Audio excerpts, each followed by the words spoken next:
qu'une de nos grandes forces, c'est vraiment l'encadrement qu'on peut offrir aux élèves. Nous, on a des midis de récupération dans presque toutes les matières, à tous les midis, de 12h30 à 13h. Nos enseignants sont disponibles. Fait que les élèves ont accès à ça, c'est gratuit. Puis c'est des services que les élèves utilisent. Les enseignants ressources, qui est avec Steve Leclerc, Nadia Plourde, ces enseignants-là, à l'heure d'eux, ils ont une libération de 18 périodes pour aller en classe, soutenir les élèves, mais soutenir aussi les enseignants, leurs collègues. C'est des profs d'expérience, que ces gens-là sont formés aussi. On a le soutien de la commission scolaire avec des conseillers pédagogiques aussi qui viennent aider à nos enseignants ressources là, à mettre en place des bonnes pratiques, des bonnes pistes d'intervention qui sont efficaces pour soutenir les apprentissages. Fait que ça, je pense que c'est un gros plus. Puis c'est beaucoup de périodes, c'est quand même 18 périodes, là. Et chacun des enseignants a à sa charge entre 12 et 15-16 élèves. On appelle ça du tutorat. Ça veut dire que l'enseignant tuteur est responsable de ce groupe d'élèves-là. Ce que ça signifie concrètement, c'est que c'est la personne qui devient le visage le plus significatif à l'école. Quand il y a un problème, l'élève sait que la première personne à qui il peut se référer, c'est son tuteur. Ça peut être un problème, c'est-tu de l'intimidation? C'est-tu un conflit avec un ami? Est-ce que c'est un problème d'anxiété pour les devoirs, les leçons, les examens, tout ça? Fait que ça, ce message-là est communiqué au tuteur. Puis, parfois, c'est le tuteur aussi qui fait ses observations, puis il va chercher l'élève aussi. Ils n'attendent pas tout le temps que l'élève aille les consulter, là. Puis suite à ça, bien, des fois, c'est les enfants, c'est pas grand-chose. Des fois, des fois, ça peut être un appel aux parents, tout dépendant de la situation. Des fois, le tuteur va référer aussi à des services. Parce qu'en plus de ça, le tuteur, c'est comme le premier point de chute. Après ça, on voit de quoi l'élève a besoin, puis on réfère au service. Des fois, ça peut être la psychologue, parce qu'on a une psychologue qui est dans l'école. On a une psychoéducatrice aussi qui travaille plus au niveau du comportement. On a une travailleuse sociale qui est ici. Une infirmière. On a un orthopédagogue aussi qui travaille très étroitement avec nos 2 enseignants ressources au niveau du maths, français et anglais et qui aide aussi des élèves de la classe de GTI. Ça, je vais vous en parler tantôt parce que c'est une de nos forces puis c'est ce qui fait, je pense, qu'on a des hauts taux de diplomation. Faut pas que j'oublie de parler de notre conseillère en orientation. Le rôle du conseiller en orientation, c'est plus ce que c'était. Hein? Il travaille beaucoup en collaboration avec les enseignants. Quand on voit qu'un élève en 4e secondaire se démotive, ça marche pas trop, la conseillère en orientation peut rencontrer ces élèves-là, parler au tuteur. Des fois, on fait des rencontres multi aussi avec d'autres services, puis les parents. Puis on peut aider aux jeunes à s'orienter, dans le fond, pour savoir qu'est-ce qui est important qu'ils réussissent comme cours, comme matière, comme parcours scolaire pour lui. Qu'est-ce que ça lui prend? Puis la conseillère en orientation, bien, elle a un rôle indispensable là, à cet effet-là.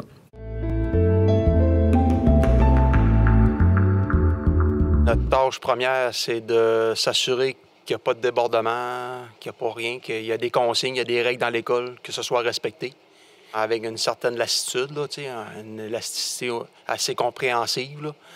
Faire respecter le règlement du code de vie qui est inscrit dans leur agenda. Quand ils commencent l'année, ils ont un agenda, puis tous les règlements de l'école, ils sont inscrits là-dedans. Puis, deuxièmement, on a aussi une formation à savoir intervenir psychologiquement et physiquement d'une façon correcte envers l'élève. Non à le brusquer mentalement, non à le brusquer physiquement, juste à ce qu'on intervienne pour que l'élève sente qu'il est en sécurité. Si, mettons, on voit un élève écrasé le long d'un mur puis en train de pleurer, je vais essayer d'intervenir auprès de lui s'il veut parler ou s'il a besoin d'aide psychologiquement. Là, on s'en va à la réception, puis on a des ressources, on a des psychologues, on a des intervenants, on a la direction à notre disposition, puis on s'arrange pour que l'élève soit bien servi, puis qu'il soit dans un état de bien-être aussi. C'est pas mon but premier de jouer à la police, mais quand un élève est vraiment tannant, puis récalcitrant, puis il comprend pas, bien, on est obligé de sévir de façon à ce que l'élève soit exclu, soit des pauses ou des heures de dîner.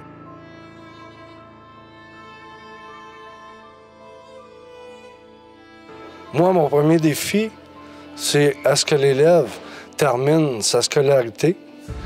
Puis le défi aussi de le voir évoluer de secondaire 1 à secondaire 5, puis de voir son évolution évoluer positivement. Qui ne viennent pas à l'école juste pour le plaisir de venir à l'école et perdre son temps, là. Que ça sert à quelque chose au bout de la ligne, là. On a un certain bagage de connaissances. On a travaillé dans différents métiers, dans différents corps de métier, puis dans différents endroits. On a une certaine expérience. On a vu de l'eau coulante sur des ponts. J'appelle ça un complément d'éducation, faire comprendre les conséquences de leurs actes. Notre job à nous autres, c'est d'arriver à dire les conséquences. Oui, c'est le fun de tirailler. On a tiraillé, nous autres, quand on était jeunes, mais c'est de lui faire comprendre que des fois, s'amuser, ça peut virer au drame pour des niaiseries, là. Fait que c'est ça qu'on essaie de faire comprendre, là. L'objectif qu'on a, grosso modo, c'est de réussir à faire de quoi de bien, de quoi de positif. Parce que c'est pas toujours positif l'attitude d'un élève et d'un adolescent. T'sais. Ils vont toujours voir le côté le plus facile, le côté le plus obscur, le côté le plus négatif, la voie la plus simple. C'est ce qu'ils nous apprennent dans nos formations, qu'il faut toujours répéter, oui, mais c'est à force de répéter. Nous autres aussi, on s'est fait répéter, ça a appris, puis ça a rentré, puis c'est comme ça aussi avec les jeunes. C'est un peu comme ça notre défi, de réussir à les mettre dans la bonne direction. Nous autres, on a réussi, on a fait des échecs. On essaie de les éviter les détours, les embûches qu'on a eues, là, sans être moralisateur non plus. Là, on n'est pas là pour faire de morale, mais si on peut donner des fois, regarde, une petite puce à l'oreille, réfléchir à ça, des fois, ils nous en reviennent. Puis on les rencontre par après, quand ils ont fini le secondaire. « Hey, te souviens-tu, tu m'as dit une telle affaire? » Puis, oui, ça avait du bon sens, puis ça avait, puis ça fait chaud au cœur. Quand tu arrives, puis tu te refais dire un bonjour, puis ils te reprennent, puis ils te disent « Hey, tu m'avais dit ça, puis j'étais tannant, hein? » Puis pas si pire, puis tu sais, avec là, ils tiennent la discussion, puis... Mais regarde, tu vois, ils réussissent bien après ça, ils ont un métier, puis tout, bien, il me semble, ça, là, notre objectif, il est atteint. Tu vois, ils se sont placés les pieds, ils font une petite famille, puis... ça fait vraiment, vraiment chaud au cœur. Puis ça fait... La petite affaire qu'on a eue avec eux autres à l'école, bien, au moins dans leurs éducations, dans leur vie, bien, j'ai fait partie d'un petit grain de sel que j'ai emmené, bien, ça les a aidés à ça.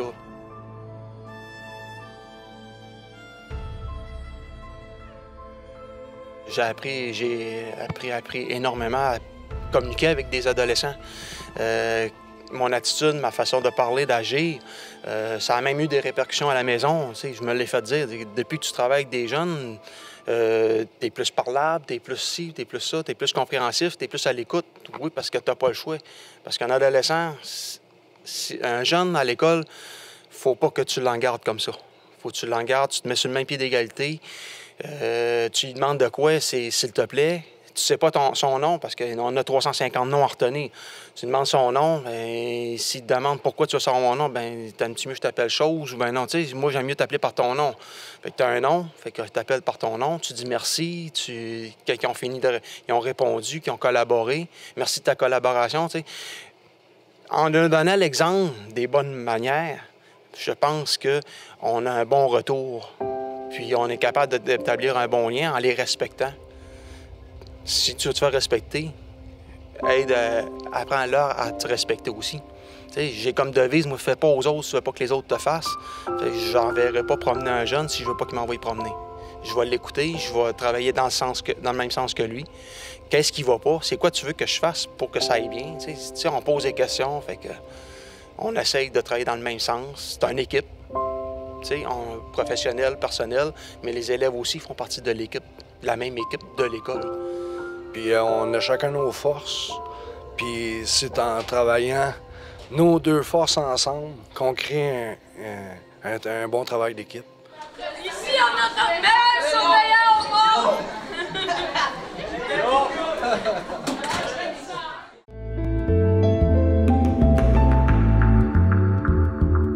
C'est une classe qui est composée de 3 enseignants. Ces enseignants-là sont là presque tout le temps. Il y a tout le temps quelqu'un qui est là pour aider l'élève. C'est un enseignement qui est individualisé. puis que l'élève, quand il a besoin de soutien, va écrire son nom. L'enseignant prend le nom, va directement à l'élève, ou c'est l'élève qui va au bureau de l'enseignant. Puis là, ils reçoivent, dans le fond, du soutien particulier avec des objectifs bien précis pour se rendre à chacune des étapes, dans le fond, pour atteindre les objectifs.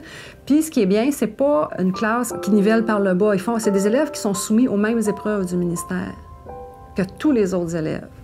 C'est des élèves qui ont besoin d'une grande concentration, puis beaucoup de tranquillité pour apprendre. Puis c'est ce qu'on retrouve dans le groupe de travail individualisé, notre classe de GTI. Si c'était pas là, cette classe-là, je pense pas qu'on aurait un aussi haut taux de diplomation parce qu'on en récupère beaucoup. Puis les élèves, bien, ça leur donne de l'espoir parce qu'ils vivent des réussites.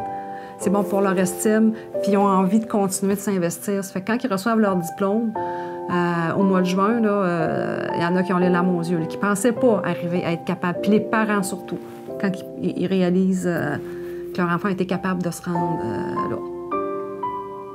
On a des parcours aussi de FMS et de FPT, UEI. UEI, ça, c'est pour le premier cycle. C'est des élèves qu'on appelle ça unité d'enseignement individualisé. C'est des élèves qui ont redoublé une année au primaire puis qui viennent faire du rattrapage, qui ont besoin d'aller chercher d'autres acquis là, avant de rentrer officiellement en secondaire 1 régulier. Dans cette même classe-là, on a des élèves de FPT, formation préparatoire au marché du travail. C'est des élèves qui vont suivre un cheminement scolaire sur 3 années. Ils reçoivent un diplôme du ministère. Il y a une liste de métiers qui existe, que le ministère nous fournit. Fait que ces élèves-là, au courant des 3 dernières années, ils se forment au marché du travail, à devenir autonomes. Ils apprennent plein de choses. Ils sont un petit peu plus vieux en âge que les autres élèves du régulier, ceux qui se retrouvent là. Puis, ils finissent avec un diplôme de formation préparatoire au marché du travail. Il y a le parcours de FMS, formation aux métiers semi-spécialisés. Ça, c'est un parcours d'1 année. Les élèves qui terminent leur parcours, ils font un stage dans des métiers semi-spécialisés, aide-mécanicien, par exemple, OK?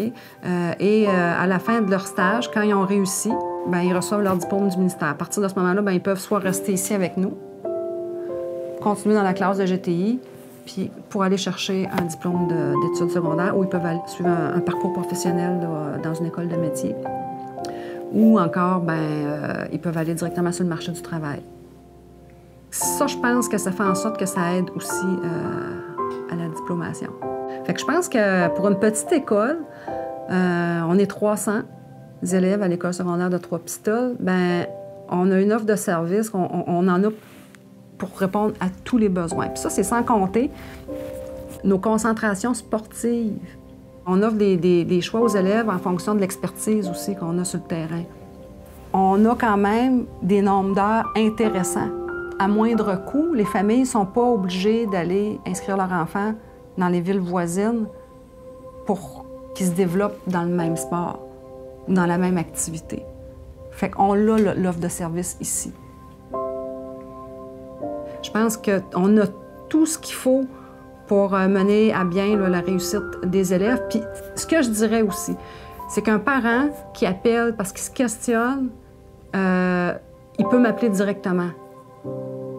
Je pense que le service de proximité qu'on offre, parce qu'on est une petite école, ça fait une grande différence. L'élève, chez nous, n'est pas un numéro. Il n'est pas un numéro, puis on prend tout le monde.